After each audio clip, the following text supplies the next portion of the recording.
तो अब देखते हैं 31 से,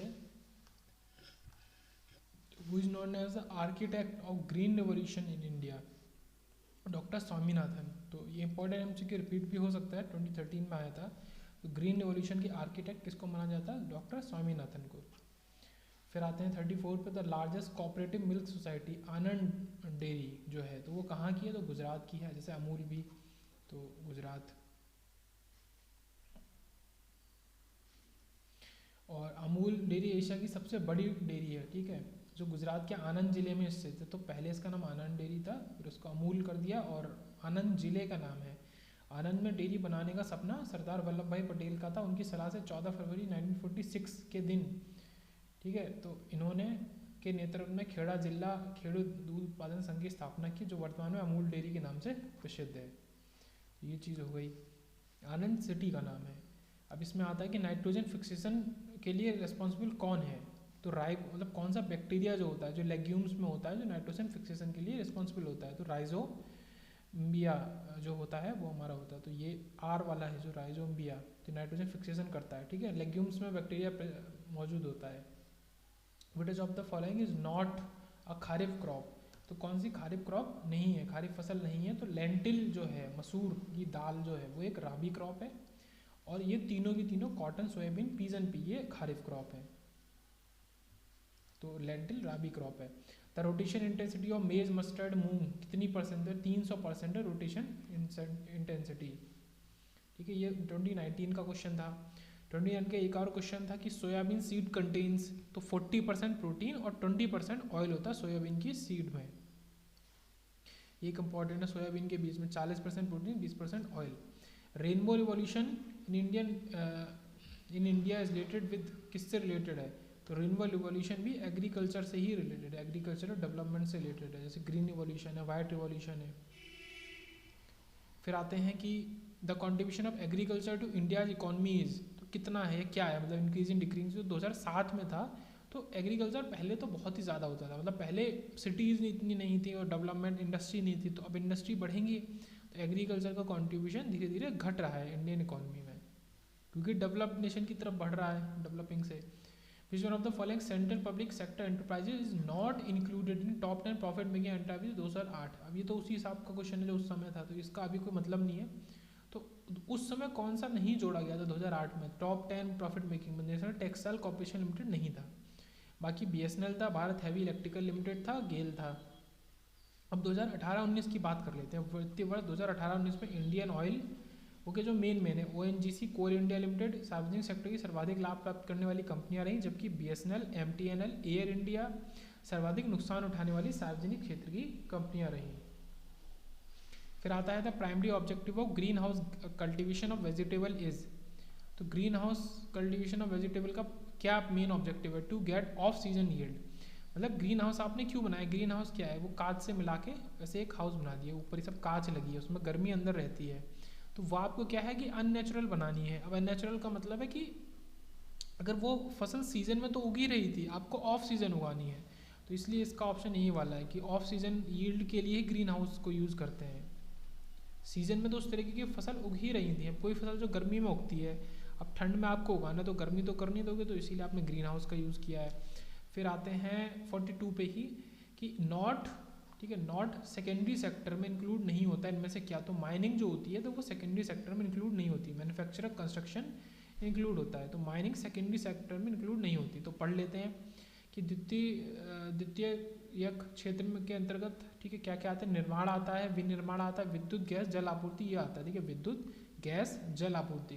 जबकि खान एवं उत्खनन मतलब माइनिंग, ये सब कृषि वानिकी, ये क्या है, प्राथमिक क्षेत्र के अंदर आते हैं ये चीज़ें। मत्स्य मछली पकड़ना, वानिकी, ये सब चीज़ें मेन में जो कृषि और इससे रिलेटेड चीज़ें हैं। माइनिंग तो प्राथमिक क्षेत्र में। तो where is the oldest oil refinery of India located, सबसे पुरानी ऑयल रिफाइनरी इंडिया की कहाँ लोकेटेड है? तो दिग्बोई में लोकेटेड है। तो इंपॉर्टेंट अच्छा क्वेश्चन है। Oldest oil refinery of India Digboi, Assam. Digboi कहाँ है? वो है असम में। फिर आते हैं India's first defence industrial park will come, तो इंडिया का पहला डिफेंस इंडस्ट्रियल, ठीक है, पार्क जो हुआ केरल में बनाया जा रहा है। औद्योगिक पहला रक्षा औद्योगिक पार्क स्थापित किया जाएगा केरल में। सिक्स पे कमीशन वाज शेयर्ड बाई, तो सिक्स पे कमीशन की बात करेंगे तो अब ये तो पुरानी चीज़ है, अभी है 7वां वेतन आयोग लगा है, तो वो 2014 में किया गया है, तो इसका समय 2016 से 26 तक माना गया है। तो 7वें वेतन के आयोग के अध्यक्ष जो थे वो थे AK माथुर। ये पूछा है सिक्स्थ का, तो BN कृष्णा, ये लगभग 2004-05 में होगा सिक्स पे कमीशन, ये 2014 में है। तो पुराने वाले BN कृष्णा, अभी नए AK माथुर, तो ये इंपॉर्टेंट है, क्या है नए वाले के AK माथुर।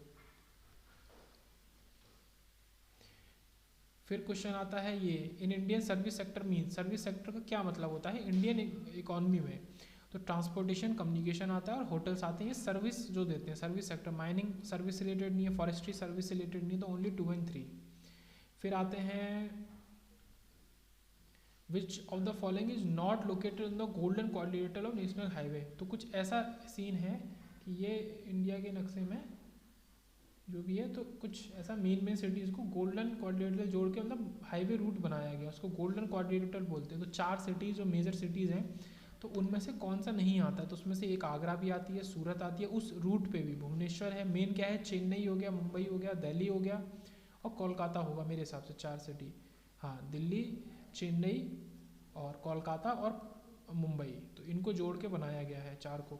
उस रूट पे क्या क्या आता है, उस रूट पे कन्याकुमारी नहीं आएगा, कन्याकुमारी एकदम नीचे है, तो ऑब्वियस ही बात है इसका आंसर तो कोई भी दे सकता है, कुछ अगर ऐसा है आपने ऐसा ऐसा जोड़ के बनाया है, तो यहाँ जो चीज़ होगी नीचे वो तो इंक्लूड हो ही नहीं सकती, तो कन्याकुमारी इस रूट पे नहीं आता है।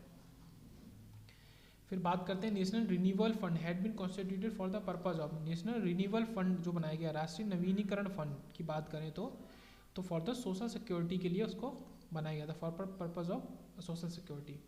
Disguise unemployment usually found in, तो डिस्गाइज अनएम्प्लॉयमेंट की बात करते हैं, तो ये जो इसका आंसर था ये यहाँ पे दिखाया है, ये जो चीज़ है ये वाला 45 का ये है कि 3 क्षेत्र होते हैं अर्थव्यवस्था के, प्राथमिक क्षेत्र जिसमें खनन, कृषि, मछली पालन, द्वितीय जिसमें निर्माण और तृतीय इसमें सेवा, तो ये जो सेवा वाली चीज़ें तृतीय क्षेत्र में आती हैं, जैसे होटल, रेस्टोरेंट, ये सारी चीज़ें तृतीय क्षेत्र में आ गई। तो ये चीज़ हो गई, तो पढ़ लिया था। अब आते हैं 48 पे, तो disguise unemployment usually found in, disguise unemployment होता है प्राइमरी सेक्टर जो होता है उसमें लगता है, मतलब लग रहा है कि एम्प्लॉयमेंट है पर वो एक तरीके का, या लग रहा है कि अनएम्प्लॉयमेंट है पर वो होता नहीं। तो प्राइमरी सेक्टर जो होता है मतलब प्राइमरी में हमारा क्या आ जाता है, खनन मतलब माइनिंग, कृषि और मछली पालन, ये जो या वन वाली चीज़ है, तो उस सेक्टर में डिस्गाइज होता है। अदृश्य बेरोजगारी सामान्यतः प्राथमिक क्षेत्र में पाई जाती है, तो कृषि क्षेत्र में पाई जाती है, मतलब लगता है क्यों, क्योंकि एक खेत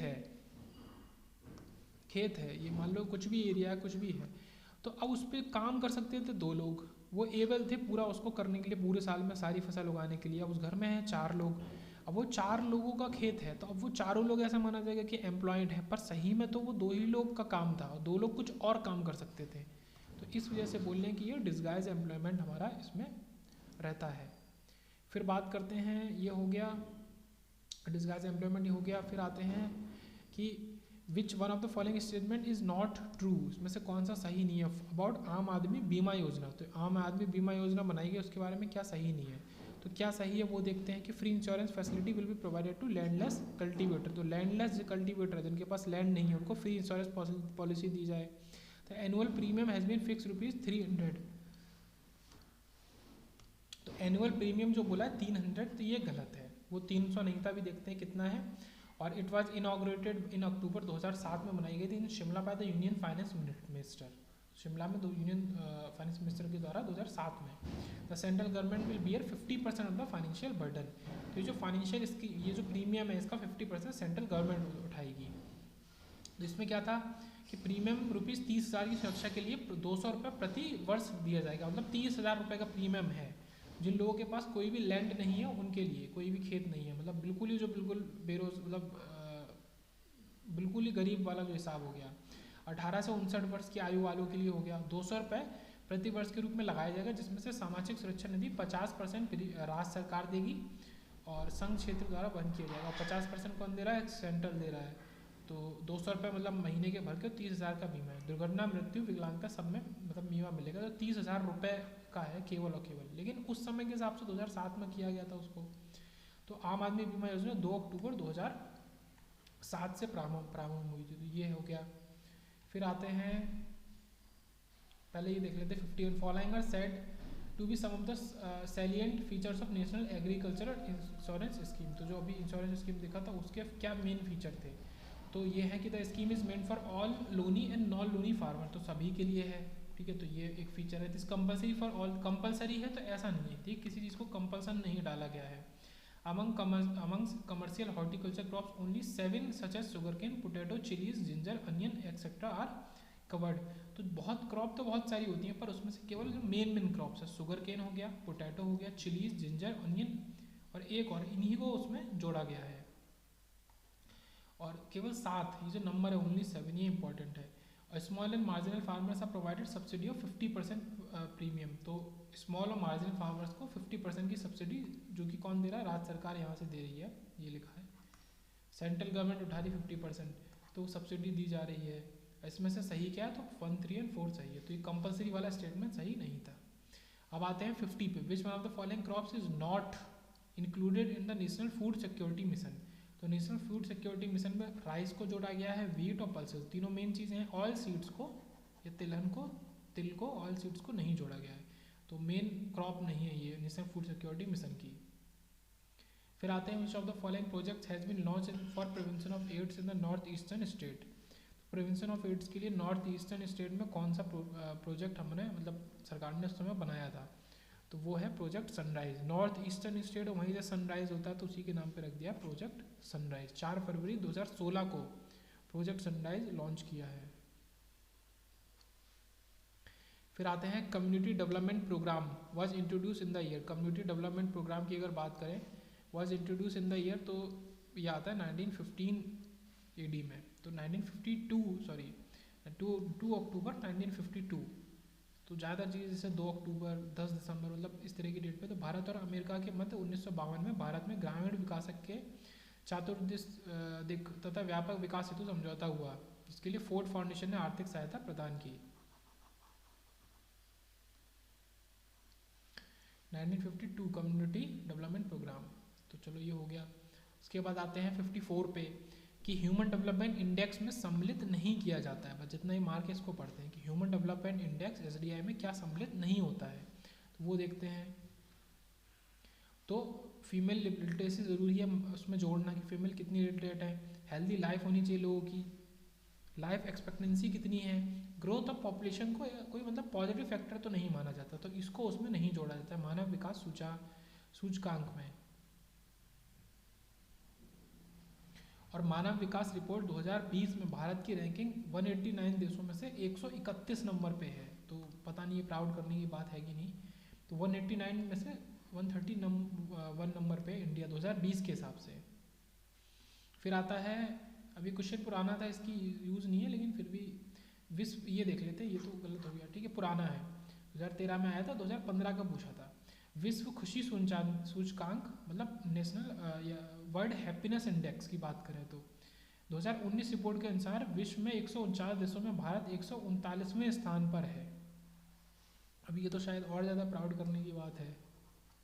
तो वर्ष 2020 में भारत की रैंकिंग 144वीं थी, जबकि वर्ष 2015 में 158 देशों में 170वें स्थान पर था। विश्व खुशी रिपोर्ट में फिनलैंड लगातार 4 वर्ष सबसे खुशहाल देश, फिनलैंड सबसे खुशहाल देश है, ये इंपॉर्टेंट है।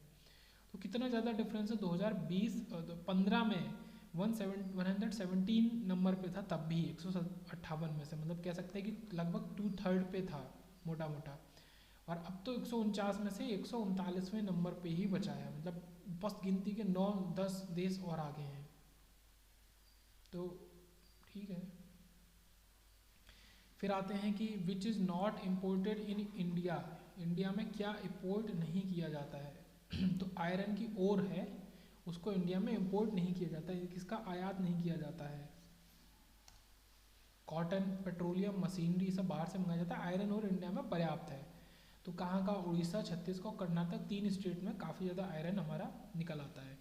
Purpose of India brand equity fund, एक फंड है इंडिया ब्रांड, तो उसका पर्पज़ क्या था, तो made in India level of quality, मतलब जो चीज़ इंडिया में बननी है उसको एक क्वालिटी की तरह शो करना है कि वो क्वालिटी चीज़ें हैं, तो मेड इन इंडिया को एक क्वालिटी की तरह शो कराना इंडिया ब्रांड इक्विटी फंड का पर्पज़ था।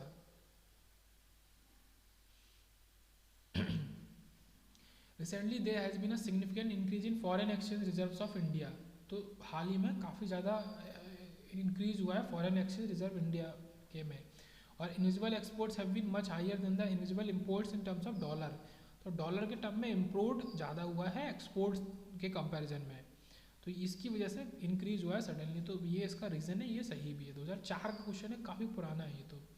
फिर आते हैं जो अच्छे क्वेश्चंस हैं,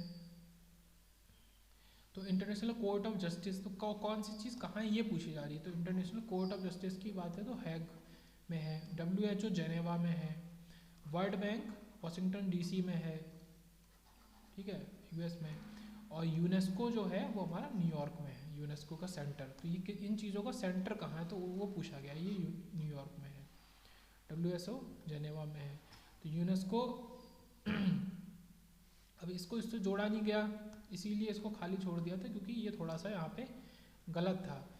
तो इसमें पूछा गया था कि सही क्या है। हाँ सही है, तो इसका ये नीचे वाला हो गया, इसका ये हो गया, अब ये इसके सामने वाला तो सही है नहीं, तो ये तीनों मतलब सीधे सीधे गलत थे, ये सही था, ठीक है। तो अब यूनेस्को है कहाँ पे, तो यूनेस्को हमारा पेरिस फ्रांस में मौजूद है। तो ये आया कि न्याय का अंतर्राष्ट्रीय न्यायालय पीस पैलेस हैग नीदरलैंड में, वाशिंगटन DC USA में, विश्व बैंक, यूनेस्को पेरिस फ्रांस, और ये जेनेवा स्विट्जरलैंड WHO। फिर आता है India one the legal battle against the USA in the patenting of medicinal plant of, किस मेडिसिनल प्लांट के को पेटेंट कराने में इंडिया ने लीगल बैटल जीता USA से लड़के, तो नीम के लिए जीता था। तो यूरोपीय पेटेंट ऑफिस में 1995 में कृषि की बहुराष्ट्रीय कंपनी WR ग्रेस को नीम का, ठीक है, ये पेटेंट दे दिया था। उल्लेखनीय है कि वर्ष 1997 में भारत ने हल्दी के लिए भी USA से पेटेंट संबंधी कानून लड़ाई जीती। तो कब किसकी जीती है, एक नीम की भी जीती है और हल्दी की भी जीती है। फिर आता है कि विच of the following is not correct. United Nations was established on 24 अक्टूबर 1945। तो यूएन कब बना, 24 अक्टूबर 1945 में। तो ये सही है। The security council of UN is compose of 10 non permanent member and 5 permanent member. तो 10 नॉन परमानेंट मेंबर रहते हैं और 5 उसमें परमानेंट मेंबर रहते हैं। तो ये चीज़ सही है कि ये चीज़ सही है। तो इसमें से पूछा था कि क्या सही नहीं है। The official language of UN is German language. तो ऐसा नहीं है कि किसी भी एक लैंग्वेज को ऑफिशियल बना देंगे, ऐसा तो हो नहीं सकता। At present there are 193 member countries in United Nations. तो 193 कंट्रीज है प्रेजेंट टाइम पे। तो ये भी सही था 2012 में जब पूछा गया था। अब इसका कुछ डिटेल पढ़ लेते हैं कि 24 अक्टूबर 1945 को बना था, सही बात है। उसके आगे की गठन 5 स्थायी तथा 10 अस्थायी को लेके बना है। वर्तमान में संयुक्त राष्ट्र के 193 संयुक्त देश हैं। 6 भाषाएं यहाँ पे आधिकारिक है। उसमें से क्या क्या है, चीनी, फ्रेंच, मतलब चाइनीज़, फ्रेंच, अरबी, रशियन, इंग्लिश और स्पेनिश। तो ये क्या कह सकते हैं कि वर्ल्ड की मेजर भाषाएं ये हैं, ये मेजर कंट्रीज़ की भाषाएं हैं। तो ये उसका डिटेलिंग हो गई, बाकी पढ़ ही लिया था।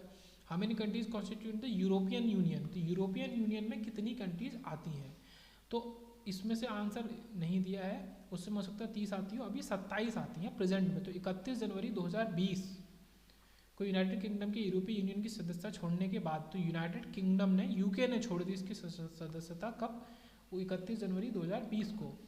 तो यूरोपीय संघ में कुल 27 देश रह गए। यूरोपीय यूनियन एक राजनीतिक और आर्थिक संघ है। इसके सभी सदस्य देश यूरोप महाद्वीप में स्थित है। इनर सिक्स भी बोला जाता है। इसमें से एक नई टर्मिनोलॉजी निकल के आती है, वो क्या है, इनर सिक्स। उसमें Belgium, France, Germany, Italy, Netherlands व लग्जमबर्ग देशों ने 1957 में रोम संधि के आधार पर, ठीक है, EEC का गठन किया। ये सब इतना डिटेल की बात नहीं है। फिर आता था paper gold means. Paper gold किसे कहते हैं, तो special drawing rights of the international monetary fund को हम पेपर गोल्ड कहते हैं, ठीक है। अंतर्राष्ट्रीय मुद्रा कोष का विशेष आहरण अधिकार को पेपर गोल्ड कहते हैं। क्लीन इंडिया मिशन कब का है, 2 अक्टूबर 2014 का है clean India mission. Reference date of Indian census 2011। तो बस डेट याद रखनी है, अब तो नए सेंसस होंगे जो हुए नहीं। तो 1 मार्च 2011 को इंडियन सेंसस हुआ था, उसकी रेफरेंस डेट थी 1 मार्च। और 31 मार्च 2011 को आंकड़ा दे दिया गया। फिर आता है, was appointed the minister of rehabilitation, 2 bar minister of rehabilitation setup on 6 सितंबर 1947। तो KC नियोगी को मिनिस्टर ऑफ रिहेबिलिटेशन बनाया गया था। मिनिस्टर ऑफ रिहेबिलिटेशन या मेन मिनिस्टर बोलेंगे, तो ये थे। और ये 6 सितंबर 1947 को बनाए गए थे, केसी नियोगी।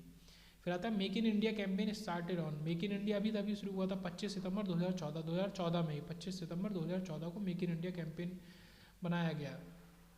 क्लीन इंडिया मिशन 2 अक्टूबर 2014 को, ये 25 सितंबर को। इसका क्वेश्चन को कोई मतलब नहीं है। तो यहाँ पे हमारा ये इकोनॉमिक्स भी खत्म होता है। इसके बाद general science and Indian agriculture.